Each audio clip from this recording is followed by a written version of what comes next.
The church that God builds will be the church that will fellowship. ದೇವರು ಕಟ್ಟುವ ಸಭೆ ಅದು ಐಕ್ಯತೆಗೊಳ್ಳುವ ಸಭೆಯಾಗಿರುತ್ತದೆ. Now remember, ನೆನಪಲ್ಲಿಟ್ಟುಕೊಳ್ಳಿರಿ, this will speak about fellowship. ಐಕ್ಯತೆ ಅನ್ಯೋನ್ಯತೆ ಬಗ್ಗೆನೇ ನಾನು ಮಾತನಾಡಲಿದ್ದೇನೆ. Once when you understand the power of fellowship, you will start to get involved within the fellowship of FGAG. ಐಕ್ಯತೆಯ ಶಕ್ತಿಯನ್ನು ನೀವು ಅರ್ಥ ಮಾಡಿಕೊಂಡರೆ ನೀವು ತಕ್ಷಣನೇ FGAG ಸಭೆಯ ಐಕ್ಯತೆ ಅನ್ಯೋನ್ಯತೆಯಲ್ಲಿ ಭಾಗವಹಿಸಲು ಪ್ರಾರಂಭಿಸುತ್ತೀರಿ. The power of true fellowship. ಸತ್ಯವಾದ ಅನ್ಯೋನ್ಯತೆಯ ಶಕ್ತಿ. I want to read again Acts chapter 2 verse 42 and Acts chapter 2 verse 47. ಅಪೊಸ್ತಲ ಕೃತ್ಯ 2:42 ಮತ್ತೆ 47 ಪುನಃ ಓದಲಿಕ್ಕೆ ಇಷ್ಟಪಡುತ್ತೇನೆ. They devoted themselves to the apostles' teaching and to fellowship, to the breaking of bread and to prayer, praising God and enjoying the favor of all the people, and the Lord added to their number daily those who are being saved. ಇವರು ಅಪೊಸ್ತಲರ ಬೋಧನೆಯನ್ನು ಕೇಳುವುದರಲ್ಲಿಯೂ ಸಹೋದರ ಅನ್ಯೋನ್ಯತೆಯಲ್ಲಿಯೂ ರೊಟ್ಟಿ ಮುರಿಯುವುದರಲ್ಲಿಯೂ ಪ್ರಾರ್ಥನೆಗಳಲ್ಲಿಯೂ ನಿರತರಾಗಿದ್ದರು. 45 ಮಾಡುವವರು ಜನರೆಲ್ಲರ ದಯೆಯನ್ನು ಹೊಂದುವವರಾಗಿಯೂ ಇದ್ದರು. ಕರ್ತನು ರಕ್ಷಣೆಯ ಮಾರ್ಗದಲ್ಲಿ ಇರುವವರನ್ನು ದಿನಾಲು ಅವರ ಮಂಡಳಿಗೆ ಸೇರಿಸುತ್ತಿದ್ದನು. Now everybody understand about the power of fellowship within the church. Don't be a lonely individual member, but be a member who will fellowship together with one another. Amen, amen. ಎಲ್ಲರೂ ಈ ಐಕ್ಯತೆಯ ಶಕ್ತಿಯನ್ನು ಚೆನ್ನಾಗಿ ಅರ್ಥ ಮಾಡಿಕೊಳ್ಳಿರಿ. ನೀವೊಂದು ಏಕಾಂಗಿಯಾಗಿ ಒಂದು ವ್ಯಕ್ತಿಯಾಗಿ ಸದಸ್ಯರಾಗಿ ಇರಬೇಡ್ರಿ, ಆದ್ರೆ ಎಲ್ಲರೊಟ್ಟಿಗೆ ಪರಸ್ಪರ ಅನ್ಯೋನ್ಯತೆಗೊಳ್ಳಿರಿ. Now imagine today's world, everybody is connected to one another. Am I right? ಇವತ್ತು ಯೋಚನೆ ಮಾಡಿ ನೋಡ್ರಿ, ಈ ಲೋಕದಲ್ಲಿ ಪ್ರತಿಯೊಬ್ಬರು ಇನ್ನೊಬ್ಬರ ಜೊತೆ ಸಂಪರ್ಕಗೊಂಡಿದ್ದಾರೆ. All are connected digitally, to one another. ಎಲ್ಲರೂ ಡಿಜಿಟಲ್ ಮೂಲಕ ಅವರು ಸಂಪರ್ಕಗೊಂಡಿದ್ದಾರೆ. But this generation is more lonely than ever other generations. ಆದರೆ ಹಿಂದೆ ಇದ್ದಿದ್ದ ತಲೆಮಾರುಗಳಿಗಿಂತಲೂ ಈ ಸಂತತಿ ಬಹಳನೇ ಏಕಾಂಗಿಯಾಗಿ ಒಬ್ಬಂಟಿಯಾಗಿ ಅನಿಸ್ತಾ ಇದೆ. Can you believe it? ನಿಮಗೆ ನಂಬಲಿಕ್ಕೆ ಸಾಧ್ಯ? All are connected digitally. ಎಲ್ಲರೂ ಡಿಜಿಟಲ್ ಮೂಲಕ ಸಂಪರ್ಕಗೊಂಡಿದ್ದಾರೆ. But they are more lonely this generation. ಆದ್ರೆ ಈ ಸಂತತಿ ಹೆಚ್ಚಾಗಿ ಅವರು ಏಕಾಂಗಿಯಾಗಿ ಅನಿಸ್ತಾ ಇದೆ ಅವರಿಗೆ. Yesterday my son and I, we were talking. ನೆನ್ನೆ ದಿವಸ ನಾನು ನನ್ನ ಮಗನು ಮಾತನಾಡುತ್ತಿದ್ದೇವೆ. At that time Sabby was telling me, Dad, this present generation is not like your generation. ಆವಾಗ ನನ್ನ ಮಗನು ನನಗೆ ಹೇಳಿದ್ರು, ಅಪ್ಪ ಈಗ ಇರುವ ಸಂತತಿ ನಿಮ್ಮ ಸಂತತಿಗಳ ಹಾಗೆ ಇಲ್ಲ. They can't handle pressure. ಅವರಿಗೆ ಒತ್ತಡ ಬಂದ್ರೆ ಅದನ್ನ ತಡ್ಕೊಳ್ಳಿಕ್ಕೆ ಶಕ್ತಿನೇ ಇಲ್ಲ. They can't handle any tension. ಏನು ಟೆನ್ಷನ್ ಬಂದ್ರೂ ಅದನ್ನ ಸಹಿಸಿಕೊಳ್ಳಿಕ್ಕೆ ಸಾಧ್ಯವಿಲ್ಲ. They can't handle fight between husband and wife after they get married. The first thing they say is, we will go for divorce. ಗಂಡ ಹೆಂಡತಿ ಮಧ್ಯದಲ್ಲಿ ಏನಾದ್ರೂ ಒಂಚೂರು ಜಗಳ ಬಂದ್ರೆ ಸಾಕು, ಮೊದಲು ನಾವು ಡಿವೋರ್ಸ್ ಮಾಡಿಬಿಡ್ತೇವೆ ಅಂತ ಹೇಳುತ್ತಾರೆ. But see our generation. ಆದ್ರೆ ನೋಡ್ರಿ ನಮ್ಮ ಸಂತತಿ, You pour hot water also, we will still stand. ಬಿಸಿನೀರು ಇದ್ರೂನು ಪರವಾಗಿಲ್ಲ, ನಾವು ಇನ್ನೂ ನಿಂತಿರ್ತೇವೆ. You say anything you want to say, we will still stand. ನೀವು ಏನ್ ಬೇಕಾದ್ರೂ ಹೇಳ್ರಿ, ಆದ್ರೂ ನಾವು ಇನ್ನೂ ನಿಂತಿರುತ್ತೇವೆ. This present generation is the most weakest generation. ಈಗ ಇರುವ ಸಂತತಿಯೇ ಬಹಳನೇ ದುರ್ಬಲವಾಗಿರುವ ಸಂತತಿ. Can you believe children saying, I am stressed out? ನಿಮಗೆ ನಂಬಲಿಕ್ಕೆ ಸಾಧ್ಯನಾ? ಪುಟ್ಟ ಪುಟ್ಟ ಮಕ್ಕಳು ಹೇಳ್ತಾರೆ, ನನಗೆ ಬಹಳ ಟೆನ್ಷನ್ ಅಂತ. Those days, who told we are stressed out? ಆ ಕಾಲದಲ್ಲಿ ಯಾರಪ್ಪ ಹೇಳಿದ್ರು ನಮ್ಗೆ ಟೆನ್ಷನ್ ಅಂತ? Our grandfathers never spoke about stressed out. ನಮ್ಮ ತಾತ ಅಜ್ಜಿ ಎಲ್ಲ ಯಾರು ಟೆನ್ಷನ್ ಬಗ್ಗೆ ಮಾತನಾಡ್ಲೇ ಇಲ್ಲ. Those days they never spoke, "Ayo, I'm tired." ಅಯ್ಯೋ ನನಗೆ ಸುಸ್ತಾಗ್ತಾ ಇದೆ ಅಂತ ಸಹ ಹೇಳ್ತಾ ಇರ್ಲಿಲ್ಲ. Today children go to play, come back and they say, "We are tired." ಈ ಕಾಲದಲ್ಲಿ ಮಕ್ಕಳು ಸುಮ್ಮನೆ ಆಟ ಆಡ್ಲಿಕ್ಕೆ ಹೋಗಿ ಬಂದ್ರೆ ಸಾಕು, ಅಯ್ಯೋ ನನಗೆ ಸುಸ್ತಾಗ್ತಾ ಇದೆ ಅಂತ See, ಹೇಳ್ತಾರೆ. this is the generation we are living in right now. ನೋಡ್ರಿ, ಈಗ ನಾವು ಇಂಥ ಸಂತತಿ ಜೊತೆನೆ ಬದುಕುತ್ತಾ ಇದ್ದೇವೆ. Phones are full of contacts, ನಮ್ ಫೋನ್ಗಳು ನೋಡಿದ್ರೆ ಅದರಲ್ಲಿ ಸಂಪರ್ಕಗಳು ಅನೇಕ, but hearts are full of emptiness. ಆದ್ರ ಹೃದಯಗಳು ನೋಡಿದರೆ ಬರಿದಾಗಿ ಖಾಲಿಯಾಗಿದೆ. Crowds are everywhere, ಎಲ್ಲಿ ನೋಡಿದ್ರು ಜನಸಮೂಹದ ಕೂಟಗಳು, but the feeling of belonging is very rare. ಆದ್ರೆ ಒಂದು ಕಡೆಗೆ ನಾವು ಸಂಬಂಧಿಸಲ್ಪಟ್ಟಿದೀವಿ, ಸೇರಿದೀವಿ ಅನ್ನೋ ಒಂದು ಭಾವನೆ ಬಹಳನೇ ಅಪರೂಪವಾಗಿದೆ. Yesterday I was driving. ನೆನೆ ದಿವಸ ನಾನು ಓಡಿಸ್ತಾ ಇದ್ದಾಗ I saw two boys standing to cross the road on the main road. ರಸ್ತೆ ಕ್ರಾಸ್ ಮಾಡ್ಲಿಕ್ಕೆ ಮೇನ್ ರೋಡ್ ಅಲ್ಲಿ ಎರಡು ಹುಡುಗರು ನಿಂತಿರುವುದನ್ನು ನಾನು ಕಂಡೆ. So I put the brakes ನಾನು ಬ್ರೇಕ್ ಹಾಕಿ and I showed like this, cross. ಅವರಿಗೆ ನಾನು ಈಗ ಕ್ರಾಸ್ ಮಾಡ್ರಿ ಅಂತ ಇಲ್ಲಿ ತೋರಿಸಿದೆ. They were so happy. ಅವರಿಗೆ ಬಹಳ ಸಂತೋಷ ಆಯ್ತು ನೋಡ್ರಿ. They were finally waving to me. ಅವರು ಕೈನ ಅಲ್ಲಾಡಿಸ್ತಾ ಇದ್ರು ನನ್ನ ಕಡೆ. Thank you sir, thank you sir. Again and again they were showing. See, today's world, everybody is in a rush. Everybody wants to do something. No connection with the people. ನೋಡ್ರಿ, ಈ ಕಾಲದಲ್ಲಿ ಎಲ್ಲರಿಗೂ ಅವಸರ, ಯಾರಿಗೂ ಯಾರ ಜೊತೆ ಏನ್ ಮಾಡ್ಬೇಕಾಗಿಲ್ಲ, ಯಾರಿಗೂ ಒಂದು ಸಂಪರ್ಕವೇ ಇಲ್ಲ. In such a season like this, ಇಂಥ ಒಂದು ಕಾಲದಲ್ಲಿ the God is reminding us that the church growth is not first about buildings or budget, but the church growth is based on each other belonging in fellowship. ಇಂಥ ಕಾಲದಲ್ಲಿ ನಮ್ಮ ದೇವರು ನಮಗೆ ನೆನಪಿಗೆ ತರುತ್ತಾ ಇದ್ದಾರೆ, ಸಭೆಯ ಬೆಳವಣಿಗೆ ಯಾವುದೋ ಒಂದು ಕಟ್ಟಡದ ಮೇಲೆ, ಒಂದು ಖರ್ಚು ವೆಚ್ಚನ ಒಂದು ಅಂದಾಜು ಮೇಲೋ ಅದು ಆಧಾರಗೊಂಡಿಲ್ಲ, ಆದರೆ ಪರಸ್ಪರ ಅನ್ಯೋನ್ಯತೆ ಕೊಳ್ಳುವುದರಲ್ಲೇ ಆಧಾರಗೊಂಡಿದೆ. Today people come to church sing, "Oh, how was it? Oh, tumba chanagide. How was the worship? Chanagide. How was the message? Chanagide." Neevu ayathara iddira, yarku gottadu. You understand? How are you? Worship is good, message is good, but how are you? Nobody bothers. I want to break that this year. All our church people must come into fellowship. Nobody should feel that you are alone and no one bothers for you or cares for you. ಆರಾಧನೆ ಚೆನ್ನಾಗಿದೆ, ಮತ್ತೆ ಸಂದೇಶ ಚೆನ್ನಾಗಿದೆ, ಆದ್ರೆ ನೀವ್ ಹೇಗಿದ್ದೀರಾ ಅಂದ್ರೆ ಏನೋ ಇದೀವಿ, ಯಾರಿಗೂ ನನ್ ಬಗ್ಗೆ ಏನು ಅಕ್ಕರೆ ಇಲ್ಲ ಅಂತ ಅನ್ಸ್ತದೆ ಅಂತ ಹೇಳ್ತಾರೆ. ಆದ್ರೆ ಅದನ್ನ ನಾನು ಒಡೆದಾಕಿ ಎಲ್ಲರೂ ಪರಸ್ಪರ ಅನ್ಯೋನ್ಯತೆಗೊಳ್ಳಬೇಕು ಅಂತ ನಾನು ನೋಡುತ್ತಾ ಇದ್ದೇನೆ. We were created to be in fellowship. ನಾವು ಅನ್ಯೋನ್ಯತೆಯಲ್ಲಿ ಇರುವುದಕ್ಕಾಗಿಯೇ ಸೃಷ್ಟಿಸಲ್ಪಟ್ಟೆವು. You know, inside of us, we have that feeling to be around people who care for you. ನಮ್ಮ ಒಳಗಡೆ, ನಮ್ಮ ಸುತ್ತಮುತ್ತ ನಮ್ಮ ಬಗ್ಗೆ ಕಾಳಜಿ ಕೊಂಡು ಪ್ರೀತಿಸುವ ಜನರ ಮಧ್ಯದಲ್ಲಿ ಇರಬೇಕು ಎಂಬ ಒಂದು ಆಸೆ ಉಂಟು. Am I right? ಅಲ್ಲವಾ? When you do something, we tell you, "Wow, it was good." How do you feel? You feel good. ನೀವ್ ಏನಾದ್ರೂ ಒಂದು ಕಾರ್ಯ ಮಾಡಿದ್ರೆ ನಿಮ್ಮನ್ನ ಮೆಚ್ಚಿ ವಾವ್ ಅಂದ್ರೆ ನಿಮ್ಗೆ ಹೆಂಗ್ ಅನ್ಸ್ತದೆ? ನಿಮ್ಗೆ ಬಹಳ ಚೆನ್ನಾಗಿ ಅನ್ಸ್ತದೆ. Now when the church builds with fellowship with one another, ಸಭೆಯು ಪರಸ್ಪರ ಅನ್ಯೋನ್ಯತೆಯನ್ನು ಬೆಳೆಸಿದಾಗ there will be a new growth in the church. ಸಭೆಯಲ್ಲಿ ಒಂದು ಹೊಸದಾದ ಬೆಳವಣಿಗೆ ಇರುತ್ತದೆ. I'm already seeing it. ಅದನ್ನು ನಾನು ಈಗಾಗಲೇ ನೋಡುತ್ತಾ ಇದ್ದೇನೆ. In the second week itself, ಎರಡನೇ ವಾರದಲ್ಲೇ ನೋಡ್ತಾ ಇದ್ದೇನೆ. God is going to turn the church into another level. ದೇವರು ಸಭೆಯನ್ನು ಇನ್ನೊಂದು ಮಟ್ಟಿಗೆ ತೆಗೆದುಕೊಂಡು ಹೋಗಲಿದ್ದಾನೆ. The New Testament church did not begin with a structure. ಹೊಸ ಒಡಂಬಡಿಕೆಯ ಸಭೆ ಒಂದು ರಚನೆಯೊಟ್ಟಿಗೆ ಅದು ಪ್ರಾರಂಭವಾಗಲಿಲ್ಲ. It began with lives being shared with one another. ಪರಸ್ಪರ ಜೀವನಗಳನ್ನು ಹಂಚಿಕೊಳ್ಳುವುದರ ಮೂಲಕ ಅದು ಪ್ರಾರಂಭವಾಯಿತು.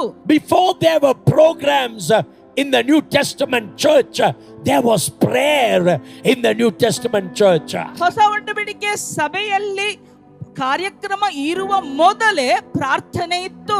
What happened in the New Testament church? ಹೊಸ ಒಡಂಬಡಿಕೆ ಸಭೆಯಲ್ಲಿ ಏನಾಯ್ತು? Before the crowds came, ಆ ಜನಸಮೂಹ ಕೂಟ ಬರುವ ಮುನ್ನ they were having fellowship.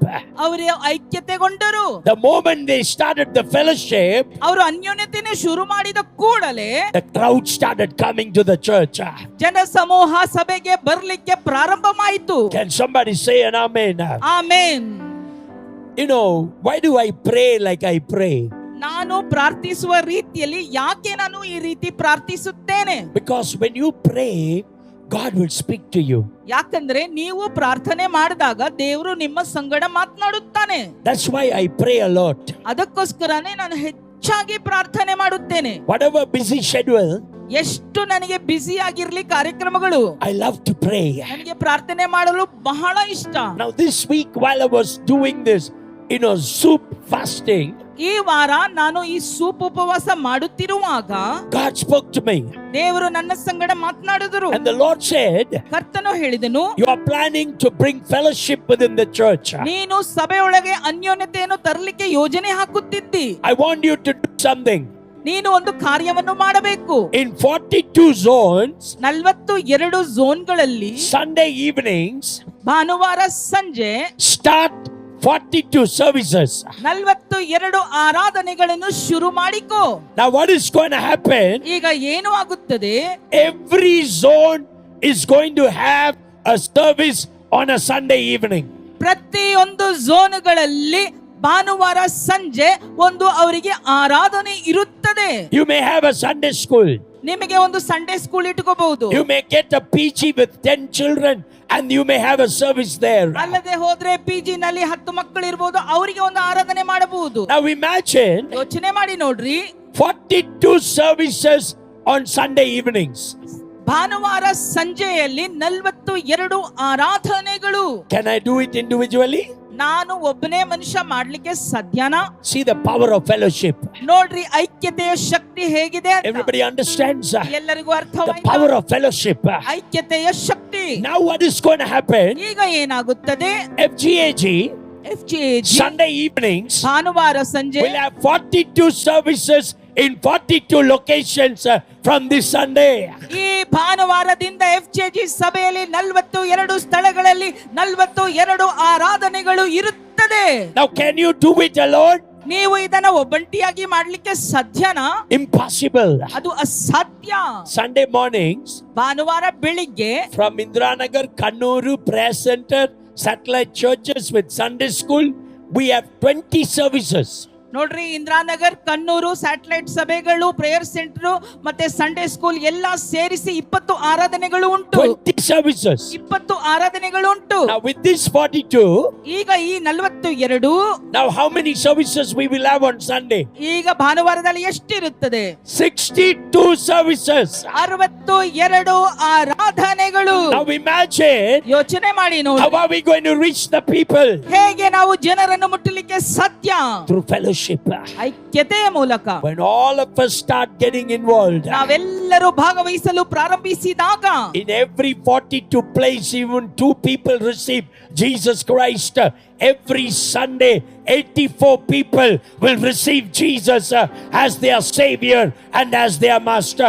Clap your hands and praise Him right now. ಕರಗಳನ್ನು ತಟ್ಟುತ್ತಾ ದೇವರನ್ನು ಸ್ತುತಿಸಿರಿ. 42 ಝೋನ್ಗಳಲ್ಲಿ 2 ಆತ್ಮ ಪ್ರತಿ ಝೋನ್ ಅಲ್ಲಿ ಬಂದ್ರೆ 84 ಆತ್ಮ ಪ್ರತಿ ವಾರ ಸಿಗುತ್ತದೆ.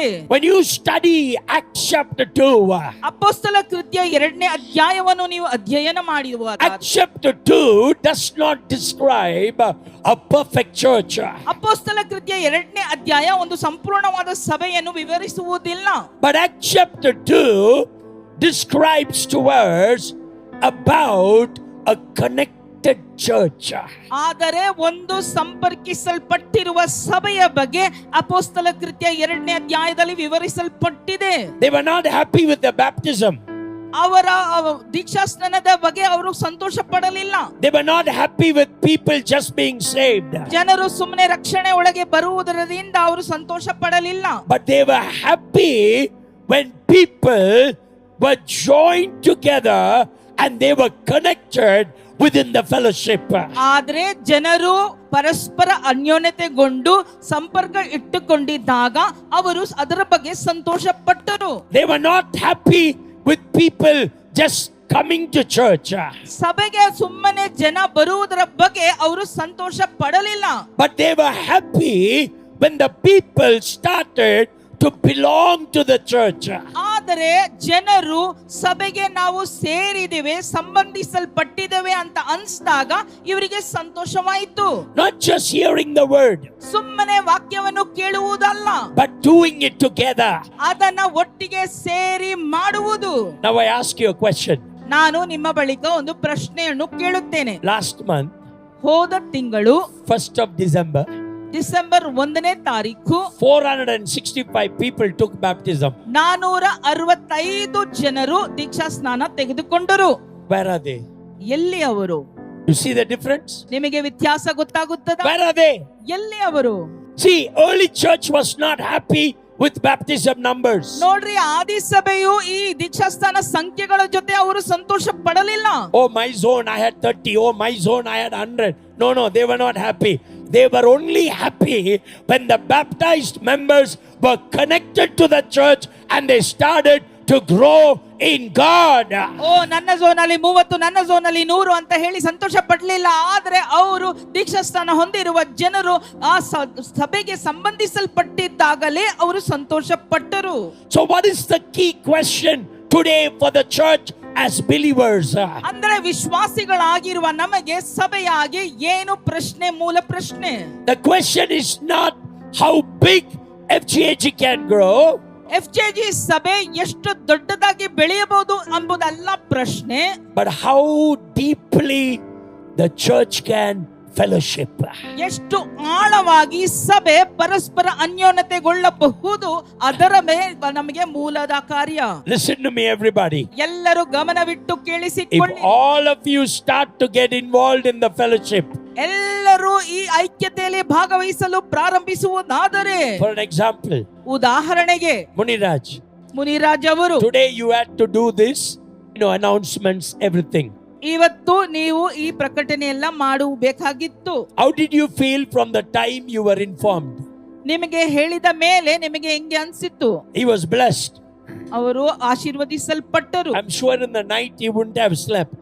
ರಾತ್ರಿಯಲ್ಲಿ ಅವರು ನಿದ್ದೆ ಮಾಡಿರುವುದಿಲ್ಲ ಅನ್ಕೊಂಡು He would have been thinking, ನೀವು ಯೋಚನೆ ಮಾಡ್ತಾ ಇದ್ದೀರಿ, tomorrow I have to stand there and do announcement and I have to lead people in prayer. ನಾಳೆ ನಾನು ಅಲ್ಲಿ ನಿಂತು ಪ್ರಕಟಣೆ ಮಾಡಬೇಕು, ನಾನು ಜನರನ್ನು ಪ್ರಾರ್ಥನೆಯಲ್ಲಿ ನಡೆಸಬೇಕು. If all of you get involved like this, ಎಲ್ಲರೂ ಈ ರೀತಿಯಲ್ಲಿ ಭಾಗವಹಿಸುವುದಾದರೆ what will happen to the church? ಸಭೆಗೆ ಏನಾಗುತ್ತದೆ?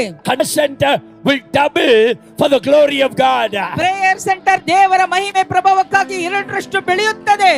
The power of fellowship, the power of being connected, not rushing to church on Sunday, then go home, cook the food and do other things. No. Change that mentality. I must belong to the church where I am a member and I must play a part in the growth of the church. ಸಭೆಗೆ ಅವಸರವಾಗಿ ಬಂದು ಹೋಗಿ ಮತ್ತೆ ಮನೆಯಲ್ಲಿ ಅಡಿಗೆ ಕೆಲಸ ಮಾಡಿ ಬೇರೆ ಕೆಲಸಗಳು ಮಾಡುವುದು ಅಲ್ಲ ಅಂತ ಒಂದು ಮನೋಭಾವನೆಯನ್ನು ಬದಲಾವಣೆ ಮಾಡಿ ನೀವು ಅಂದುಕೊಳ್ಳಬೇಕು, ನಾನು ಸಭೆಯ ಐಕ್ಯತೆಯಲ್ಲಿ ನಾನು ಸಹ ಭಾಗವಹಿಸಬೇಕು. When the fellowship is true within the church, ಸಭೆಯ ಒಳಗಡೆ ಐಕ್ಯತೆ ಸತ್ಯವಾಗಿ ಇದ್ದಾಗ the church will grow on its own. ಸಭೆ ತನ್ನಷ್ಟಕ್ಕೆ ತಾನೇ ಬೆಳೆಯುತ್ತದೆ. Everybody lift your right hand and say, yeah. ಎಲ್ಲರೂ ಬಲಗೈಯನ್ನೆತ್ತಿ ಹೇಳಿರಿ, When I fellowship, ನಾನು ಅನ್ಯೋನ್ಯತೆಗೊಂಡಾಗ the church will grow. ಸಭೆ ಬೆಳೆಯುತ್ತದೆ. When I fellowship, ನಾನು ಐಕ್ಯತೆಗೊಂಡಾಗ the church will grow. ಸಭೆಯು ಬೆಳೆಯುತ್ತದೆ. Now we are praying for a large church. ಈಗ ನಾವು ದೊಡ್ಡ ಸಭೆಗಾಗಿ ಪ್ರಾರ್ಥನೆ But ಮಾಡುತ್ತಿದ್ದೇವೆ. now God has taken us in 2026. While I was praying, the Lord said, declare this year as a year of fellowship. ನಾನು ಪ್ರಾರ್ಥಿಸುವ ವೇಳೆಯಲ್ಲಿ ದೇವರು ಹೇಳಿದ್ರು 2026 ಇಸ್ವಿಯನ್ನು ನೀನು ಐಕ್ಯತೆಯ ವರುಷ ಎಂದು ನೀನು ಪ್ರಕಟಿಸು. I have never done this in our church. ನಮ್ಮ ಸಭೆಯಲ್ಲಿ ಇಂಥ ಕಾರ್ಯ ನಾನು ಇದುವರೆಗೂ ಮಾಡೇ ಇಲ್ಲ. Am I right? ಅಲ್ವಾ? Every year first I will give you. The Lord will bless you. The Lord, you will be fruitful. You will multiply. A little one become 1,000. This is what I did for 42 years. But now God said, shift from the blessing to building the church through the fellowship of the members. ಯಾವಾಗಲೂ ಪ್ರತಿ ವರ್ಷ ಇದುವರೆಗೂ 42 ವರ್ಷಗಳು ನಾನು ಏನ್ ಮಾಡ್ತಾ ಇದ್ದೆ, ನೀವು ಪಟ್ಟಿರ್ತೀರಿ, ಫಲದಾಯಕರಾಗಿರ್ತೀರಿ, ಇಂಥದೇ ಆಶೀರ್ವಾದಗಳನ್ನು ಹೇಳ್ತಾ ಇದ್ದೆ. ಆದ್ರೆ ದೇವರು ಹೇಳಿದ್ರು ಅಂತ ಆಶೀರ್ವಾದದ ಮಾತುಗಳಿಂದ ಬಿಟ್ಟು ನೀನು ಐಕ್ಯತೆಯ ಮಾತನ್ನು ಮಾತನಾಡಿದಾಗ ಸಭೆಯು ಬೆಳೆಯುತ್ತದೆ. I want every one of you to get ready.